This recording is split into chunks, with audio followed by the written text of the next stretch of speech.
So, paano nga ba maghanap ng trabaho sa Dubai? Actually, yan yung isa sa mga common questions ng mga taong nagbabalak pumunta dito or nandito na sa Dubai na naghahanap ng trabaho. Hindi lang sa Dubai, but UAE in general. So, first and foremost, hi everyone. My name is Patricia. I'm actually working as an accountant in Dubai for almost 5 years now. And just to share it with you, I already transferred to 5 jobs during my entire stay here. So I think I have enough experience that I could share with you in relation to job searching in general. Yes, so let's start it.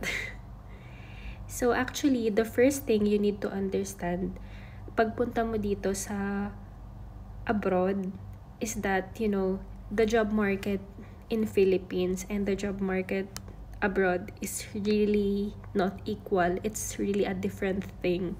Kasi syempre, if halimbawa, ang bilis-bilis mong makahanap ng trabaho sa Pinas or madaming nag-hire sa'yo, ibahin mo dito. Kasi dito sa abroad, hindi lang naman Pinoy yung mga kalaban mo, pati yung ibang lahi. So, international setup na to. Kaya dapat i-upscale mo whatever skills you have or kung ano man yung strength na alam mong meron ka.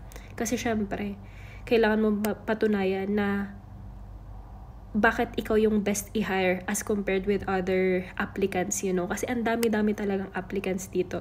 That's one of the facts that you need to understand here in Dubai. Ang dami-daming applicants. So, every time mag-apply ka sa job, parang ang dami-dami mong competitor and you need to prove that you are the best among the rest, So, I actually would just like, to share what I did because when I came here, thankfully,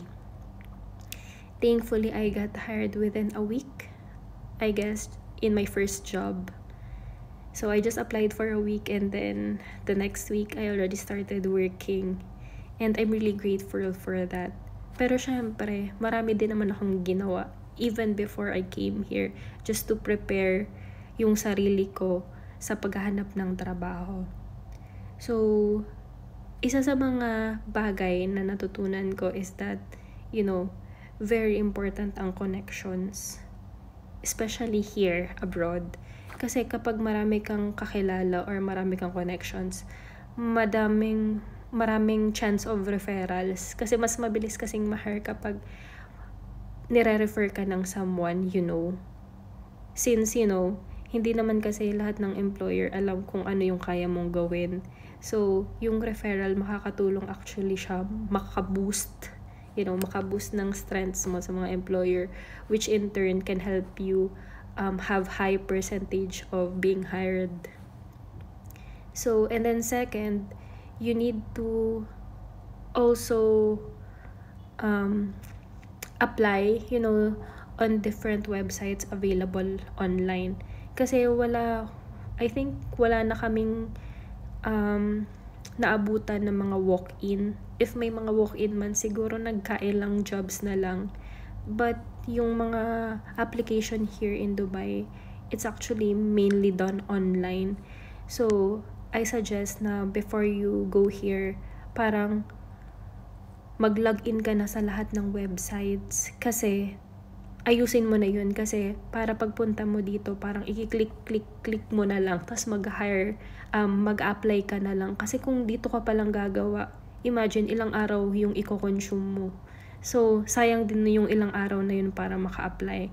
Kaya parang mas better na nasa Pinas ka pa lang, mag-login ka na sa mga websites and then, once you go here, pwede ka na mag-apply. Or pwede ka rin naman kasi mag-apply sa Pinas. It's just that, minsan, mas prefer ng mga employers na already available na yung applicant sa UAE.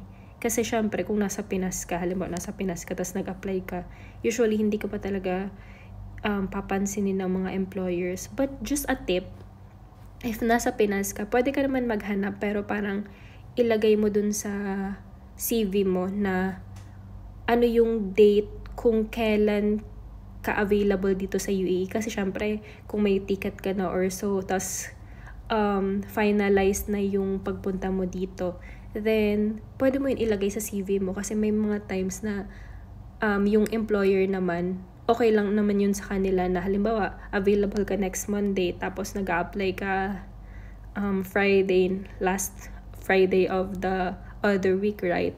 So parang, since available ka na naman agad, magka-flight ka na lang. So usually, ine-entertain naman yun ng employers. Pero yun, like what I said, mas okay pa rin na nandito ka na sa UAE. Kasi mas gusto nila yung immediately available, you know. So actually, yan yung second point. And then third point, even if there's a lot of, job websites here in UAE, I still believe that LinkedIn is the best. Kasi, based on my experience, yung ibang website kasi super bababa ng mga bigay na sahod. Unlike yung sa LinkedIn, parang kapag madami kang connection, usually sila na yung nagre-reach out sa'yo. Kaya, isa sa mga important tip pa, you need to add a lot of connections in LinkedIn. Kasi pag marami kang connections, usually, yung mga employer na yung lumalapit sa'yo. Tapos, huwag kang basta-basta gagawa ng LinkedIn na putyo-putyo ha. Dapat yung LinkedIn mo, marami talagang information. As much as possible, fill out everything. Say for example, yung mga skills na meron ka, yung experience. Huwag mo lang ilagay kung saan ka nag-work. Ilagay mo kung ano yung mga ginawa mo in every work. Kasi actually makakatulong yun sa'yo. Kung ikaw ba naman kasi, ilagay mo yung shoes mo sa mga employer, tapos nakita mo lang yung work, pero hindi mo naman alam kung anong ginagawa nung certain individual sa work niya. So, mag-aaksaya ka pa ba ng time, usually na alamin? Usually, mag-move ka na sa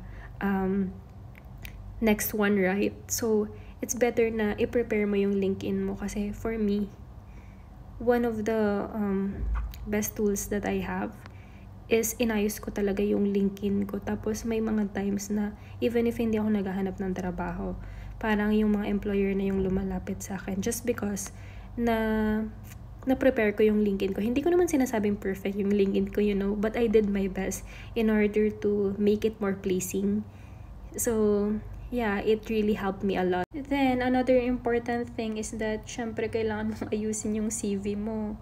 Dapat yung CV mo free from errors, na check mo paulit-ulit. Ako usually nakakailang check ako ng CV ko, mga lagpas 10 bago ko ma-ensure na gusto ko na itong CV ko. Tapos every time makakahanap ako ng gustong-gusto kong work, usually ipa-pattern ko at i-change ko yung CV ko para ma-pattern dun sa job description na nandun. Kasi mas higher yung possibility na ma-hire kapag almost similar yung description. But I'm not telling you to put everything na nandun.